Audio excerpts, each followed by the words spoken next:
गावठी कट्ट्यांनी सांगलीत घुसखोरी, गुन्हेगारांची नवी चॉईस, पोलिसांसाठी डोकेदुखी, 5 महिन्यात 37 पिस्तूल जप्त. प्रतिस्पर्ध्यावर हल्ला करण्यासाठी चाकू कोयता यांचा सर्रास वापर होत असला तरी आता गुन्हेगारांची चॉईस बदलत चालली आहे.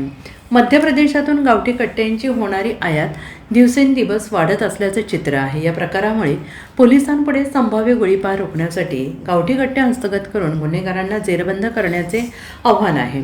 अवघ्या 5 महिन्यात स्थानिक गुन्हे अन्वेषण विभागाने जिल्ह्यातून तब्बल 37 गावठी कट्टे आणि तेवढीच काडतुसे हस्तगत केली आहेत. उत्तर प्रदेश येथील गावठी कट्ट्यांच्या किमती येथील गुन्हेगारांच्या आवाक्याच्या बाहेर असल्यामुळे मेड इन MP कट्ट्यांना अधिक मागणी आहे. गुन्हेगारांच्या कट्टा प्रेमामुळे पोलिसांचे टेन्शन मात्र वाढलेले आहे. स्थानिक गुन्हे अन्वेषण विभागाने बेकायदा शस्त्र बाळगणाऱ्या गुन्हेगारांच्या मुसक्या पोलीस निरीक्षक संजीव झाडे यांच्या मार्गदर्शनाखाली आवळल्या आहेत. स्वतंत्र पथक तयार केलं आहे. पोलीस उपनिरीक्षक महादेव पोवार पथकाचे नेतृत्व करत असून त्यांनी आणि पथकातील अंमलदारांनी मागील 5 महिन्यापासून गावठी कट्टे हस्तगत करण्याकरिता पायाला भिंगरी लावली आहे.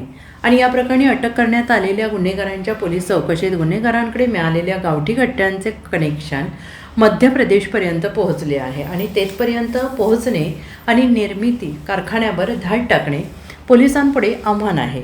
प्रामुख्याने येथील उमरठी आणि बऱ्हाणपूर भागात मोठ्या प्रमाणात गावठी कट्ट्यांची निर्मिती होते.